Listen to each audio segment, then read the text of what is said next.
रात में सोते समय बहुत सावधान हो जाना चाहिए उपासक को। वैसे तो हर समय सावधान, पर सोते समय ऐसे सावधान होना चाहिए जैसे मृत्यु के समय योगी जन अपने सारे इंद्रियों को समेट लेते हैं और अपने स्वरूप में, अपने प्रीतम के स्वरूप में लगा देते हैं। तुम रोज शयन के समय ऐसा अनुभव करो, मैं नींद में जा रहा हूं या मृत्यु में जा रहा हूं, इसमें कोई फर्क नहीं पड़ता। पता नहीं आंख खुले कि ना खुले। कितने ऐसे हैं कि सोते ही रह गए। आप अब बेहोशी की हालत में जा रहे हैं, नींद में जा रहे हैं, तो एक समय रखो कि आप अपनी शैया पर इतने समय ही जाएंगे। एक नियत समय रखो। हमने देखा है साधुकों का एक समय होता है कि 10 बजे हमें लेट जाना है, सोना नहीं, लेट जाना है, और लेटे हुए भगवत चिंतन करना। अब जब सो गए तो सो गए, नहीं सो गए तो उसमें हमें टेंशन नहीं लेना, अभी नींद नहीं आई, 10:30 बज गए, 11 बज गए, ये नहीं। आंख मूंदी, मंत्राकार वृत्ति, तो बिना नींद की गोली के सो जाओगे। यह है ऐसा। भजन में मन लगाओ, सो जाओगे।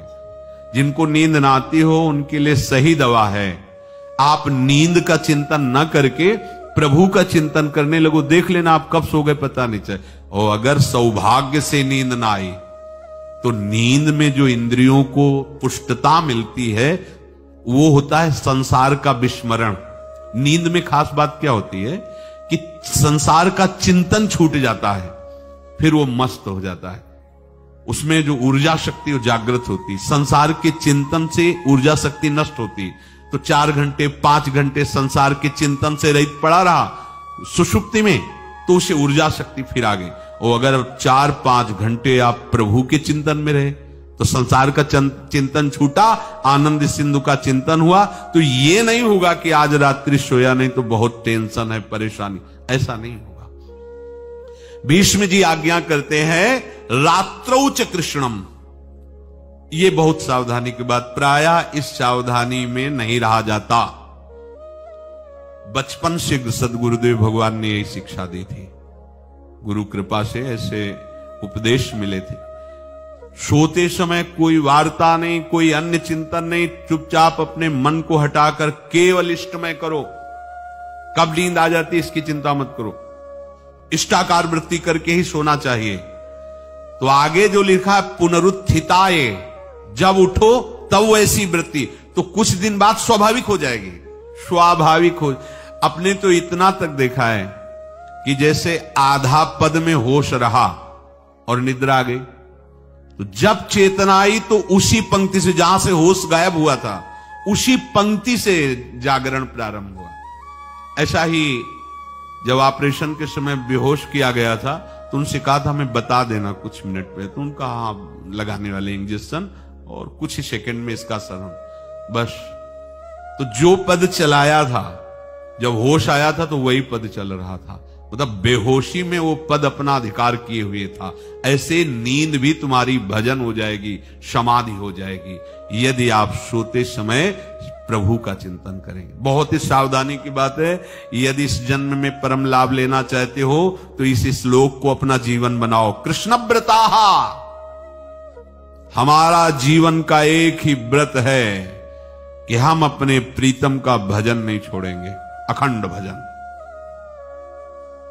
हमें ये नहीं देखना कि उपांशु मानसी को इसमें कितने गुना, हमें गुना बना नहीं देखना। हमें अपने प्रभु को बोलना नहीं।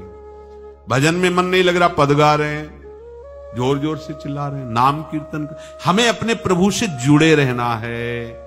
कृष्णव्रताः कृष्ण मनुस्मरन्तो, हमारा निरंतर स्मरण चले, बस ये प्रयास रखना है। जब निरंतर स्मरण की बात कह दी तो फिर आगे कुछ कहना नहीं चाहिए, पर खास बात इसीलिए कहा जाता है कि आप समझ जाओ। रात्रौ च, जब कोई भी ब्रह्मचारी, कोई भी उपासक, कोई भी बैरागी त्यागी महात्मा सोते समय असावधान हो गया तो उसकी रात्रि बहुत गलत जाएगी। खास जब आप सैया पे शयन करते उस समय असावधानी हुई तो विकार छा जाएगा, ध्यान रखना। आपका चिंतन गलत हो जाएगा, आपकी चेष्टा गलत हो जाएगी, जागृत में ना सही तो स्वप्न में। आप सावधान उस समय जरूर रहिए और उतना ही विश्राम कीजिए जितना आवश्यक हो। व्यर्थ में करवटें मत बदलिए, ये उपासक का स्वरूप नहीं होता। रोगी है तो बात अलग है, बड़े असाध्य रोगों से, नहीं तो ऐसी दिनचर्या नहीं होनी चाहिए। कै बजे? 3:30, अभी आधा घंटा तो है, फिर कमर ओढ़ लिए। ये साधक का नहीं होता। उचित समय, जो मान लो 4 घंटा विश्राम का, तो अब ये नींद का विषय आओ या ना हो, हम तुम्हारे लिए पुष्प बिछा के नहीं बैठेंगे कि आ जाओ आ जाओ आ जाओ। नहीं आई तो अब ये नहीं गया, अब इतने समय नहीं आई थे, अब 4 बजे उठने के समय कैसे? नहीं, ये फेंका। उसमें विचार नहीं किए, पहले फेंको और सैया से नीचे उतरो, भूमि को प्रणाम करो, आगे बात नहीं। वो फिर आपको ऐसा होता है 10 मिनट में तो कोई बात नहीं, 10 वो पार कर देगा, घंटा दो। रात्रौ च कृष्णम पुनरुत्थिताय, ये नियम लीजिए। सोते समय आप बिल्कुल मृत्यु दशा की स्थिति लाइए, जैसे मरने वाला नहीं होता, सब जगह से मन हटाकर। और सच्ची है, पता नहीं आंख खुले कि ना खुले, ये बड़ा धोखे का जीवन है। ये ऐसे हजारों लोग सोए और सोते ही रह गए। हमको धोखे में नहीं रहना। सुबह जग जाएंगे तो फिर भजन करेंगे, लेकिन हम बिल्कुल तैयारी में। तो जब ये था कि किडनी कभी भी फेल हो सकती, तो हमें ज्ञान तो था नहीं ऐसा उस समय, तो रात्रि में जब शयन का सो, तो कपड़े कौन थे, कोई पैंट शर्ट थोड़ी सा सब हटा, चला ऐसे रज लगाई, राधा वल्लभ जी को ऐसे बांधा, चरणामृत लिया, पूरी तैयारी में, क्योंकि पास कोई था नहीं। तो ये होता था कब मर जाए, कैसे बताएं कितना सुख, एकदम युगल चरणारविंद में तदाकार होते।